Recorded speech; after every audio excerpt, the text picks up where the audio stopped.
नमस्कार दोस्तों, स्वागत है आप सभी का आपके अपने चैनल फैमिली एंटरटेनमेंट में। एक बार पार्वती जी ने भगवान शंकर से पूछा, ऐसा कौन सा श्रेष्ठ तथा सरल व्रत पूजन है जिससे मृत्यु लोक के प्राणी आपकी कृपा सहज ही प्राप्त कर सकते हैं। शिव जी ने पार्वती जी को शिवरात्रि के व्रत का विधान बताकर यह कथा सुनाई। एक गांव में एक शिकारी रहता था। वह पशुओं की हत्या करके अपने परिवार का पालन पोषण करता था। वह एक साहूकार का कर्जदार था, लेकिन वह उसका कर्ज समय से ना चुका सका। क्रोधवश होकर साहूकार ने शिकारी को शिव मठ में बंदी बना दिया। संयोग से उस दिन शिवरात्रि थी। शिकारी ध्यान मग्न होकर शिव संबंधी धार्मिक बातें सुनता रहा। चतुर्दशी को उसने शिवरात्रि की कथा भी सुनी। शाम होते ही साहूकार ने उसे अपने पास बुलाया और कर्ज चुकाने के विषय में बात की। शिकारी अगले दिन सारा कर्ज लौटा देने का वचन देकर वहां से चला गया। वह अपने हर रोज की दिनचर्या की तरह शिकार के लिए निकल गया, पर संयोगवश पूरे दिन खोजने के बाद भी उसे कोई शिकार नहीं मिला। उसके बच्चे, पत्नी, माता पिता को भूखा रहना पड़ेगा, इस बात से वह बहुत चिंतित था। सूर्यास्त होने पर वह एक जलाशय के समीप गया और वहां एक घाट के किनारे एक पेड़ पर थोड़ा सा जल पीने के लिए लेकर चढ़ गया, क्योंकि उसे पूरी उम्मीद थी कि कोई न कोई जानवर अपनी प्यास बुझाने के लिए यहाँ जरूर आएगा। वह पेड़ बेल पत्र का था और उसी पेड़ के नीचे शिवलिंग भी थी, जो सूखे बेल पत्रों से ढके होने के कारण दिखाई नहीं दे रहा था।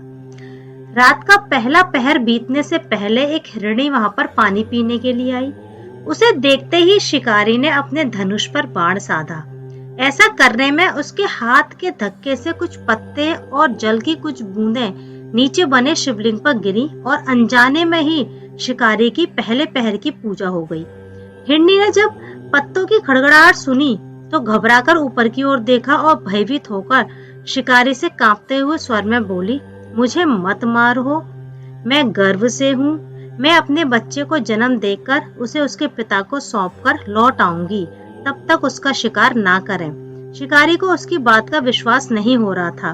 उसने फिर से शिकारी को ये कहते हुए अपनी बात का भरोसा करवाया कि जैसे सत्य पर ही धरती टिकी है, समुद्र मर्यादा में रहता है और झरनों से जल धाराएं गिरा करती है, वैसे ही वह भी सत्य बोल रही है। क्रूर होने के बावजूद भी शिकारी को उस पर दया आ गई और उसने जल्दी लौटना कहकर उस हिरनी को जाने दिया।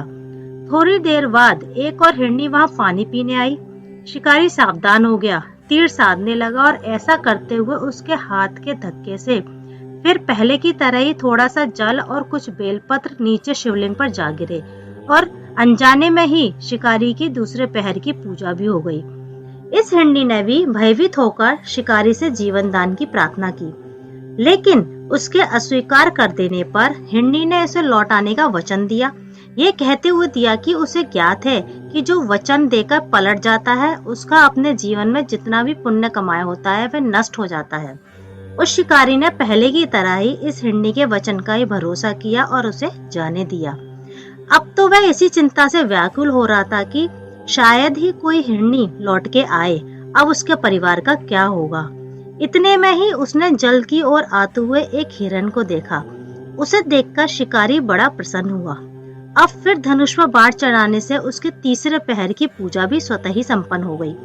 लेकिन पत्तों की आवाज से वह हिरन सावधान हो गया।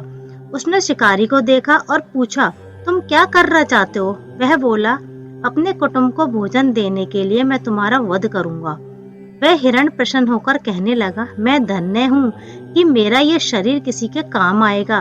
परोपकार से मेरा जीवन सफल हो जाएगा, पर कृपया कर मुझे अभी जाने दो, ताकि मैं अपने बच्चों को उनकी माता के हाथ में सौंपकर और उन सबको धीरज बंधाकर यहाँ आ पाऊं।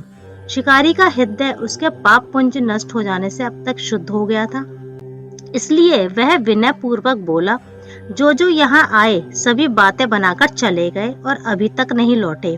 यदि तुम भी झूठ बोलकर चले जाओगे तो मेरे परिजनों का क्या होगा। अब हिरण ने ये कहते हुए उसे अपने सत्य बोलने का भरोसा दिलाया कि यदि वह लौटकर ना आया तो उसे वह पाप लगे जो उसे लगा करता है, जो सामर्थ्य रहते हुए दूसरे का उपकार नहीं करता। शिकारी ने उसे भी यह कहकर जाने दिया कि शीघ्र लौट आना। रात्रि का अंतिम पहर शुरू होते ही उस शिकारी के हर्ष की सीमा न थी, क्योंकि उसने उन सब हिरण और हिरनियों को अपने बच्चों सहित एक साथ आते हुए देख लिया था। उन्हें देखते ही उसने अपने धनुष पर बाण साधा और पहले की तरह ही उसके चौथे पहर की शिव पूजा भी संपन्न हो गई। अब उस शिकारी के शिव कृपा से सही पाप खत्म हो गए, इसलिए वह सोचने लगा, ये पशु धन्य हैं जो ज्ञानहीन होकर भी अपने शरीर से परोपकार करना चाहते हैं। लेकिन धिक्कार है मेरे जीवन को कि मैं अनेक प्रकार के कुकृत्य से अपने परिवार का पालन करता रहा। अब उसने अपना बाण रोक दिया तथा हिरणों से कहा कि वे सब धन्य हैं तथा उन्हें वापस जाने दिया। उसके ऐसा करने पर भगवान शंकर ने प्रसन्न होकर तत्काल उसे अपने दिव्य दर्शन कराए तथा उसे सुख समृद्धि का वरदान देकर गुहु नाम प्रदान किया। मित्रों, ये वही गुहु था जिसके साथ भगवान श्री राम ने मित्रता की थी। महाशिवरात्रि पर हमें भगवान शिव के मंत्रों का जाप करना चाहिए और महाशिवरात्रि की कथा सुननी चाहिए। तो मिलते हैं हम अपनी अगली वीडियो में दोस्तों, तब तक के लिए धन्यवाद।